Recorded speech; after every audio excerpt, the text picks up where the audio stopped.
নমস্কার বন্ধুরা, আমি শিবানীর কুকিং কিচেন। আশা করি আপনারা ভালো আছেন। আমার চ্যানেলে আপনাদের সুস্বাগত। আশা করি আমার পাশে থাকবেন আর আমাকে কমেন্টের মাধ্যমে জানাবেন আমার রেসিপিগুলো কীরকম হচ্ছে। তো আজকের আপনাদেরকে একটা নতুন রেসিপি দেখাতে যাচ্ছি। আমি এক পিস পেঁয়াজ নিয়েছি, পেঁয়াজ কিরম পিস পিস করে নিয়েছি। তার সঙ্গে আলু নিয়েছি এক পিস, এরকম পিস করে নিয়েছি। ওর সঙ্গে আমার ঢেঁড়স আছে কিছু, এরকম পিস করে নিয়েছি।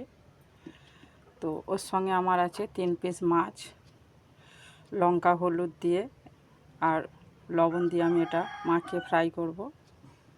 তার সঙ্গে আছে আমার ফোড়নের জন্য আছে কালো জিরে, শুকনো লঙ্কা, কাঁচা লঙ্কা, এলাচ, দারচিনি, লবঙ্গ। ওর সঙ্গে আছে আমার মশলা, ধনে জিরে 1 চামচে, ধনে আর জিরে 1 চামচে, লঙ্কা 1 চামচে, হলুদ 1 চামচে, স্বাদ অনুযায়ী লবণ আছে।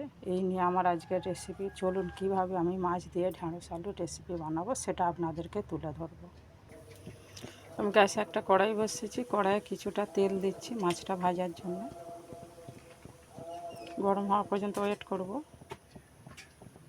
তেল গরম হয়ে গেছে, এরপরে আমি মাছটা ফ্রাই করব। ফ্রাই করে আপনাদেরকে তুলে ধরবো। মাছ আমার ভাজা হয়ে গেছে, এরপরে মাছটা আমি তুলে নেব। মাছ ভাজার তেলে আমি ফোড়ন অ্যাড করছি, কালো জিরে, শুকনো লঙ্কা, এলাচ, দারচিনি। এরপরে আমি পেঁয়াজও অ্যাড করে দিচ্ছি। পেঁয়াজটা 5 মিনিট ভাজবো। এরপরে আমি আলু অ্যাড করে দিচ্ছি, আলুটাও 5 মিনিট ভাজবো। আলু ভাজা হয়ে গেছে, এরপরে আমি ঢেঁড়স অ্যাড করছি। ঢেঁড়সটা আমি 5 মিনিট ভাজবো।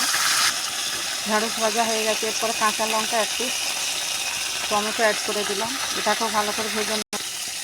এরপরে আমি 4 রকম মশলা আর লবণ অ্যাড করছি, সব হাফ চামচে করে আছে।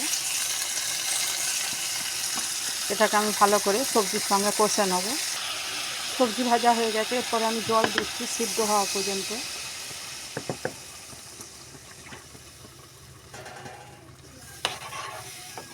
আপনারা একটা জিনিস লক্ষ্য করেছেন, আমি কিন্তু পেঁয়াজ দিয়েই করছি, আদা রসুন কিচ্ছু দিলাম না, কারণ সম্পূর্ণ এটা পাতলা টেলটালে ঝোল হবে। ঝোলটা আমি ফোটাবো বেশ কিছুক্ষণ সেদ্ধ হওয়া পর্যন্ত। ঝোল ফুটে গেছে, এরপরে আমি মাছ অ্যাড করে দিচ্ছি।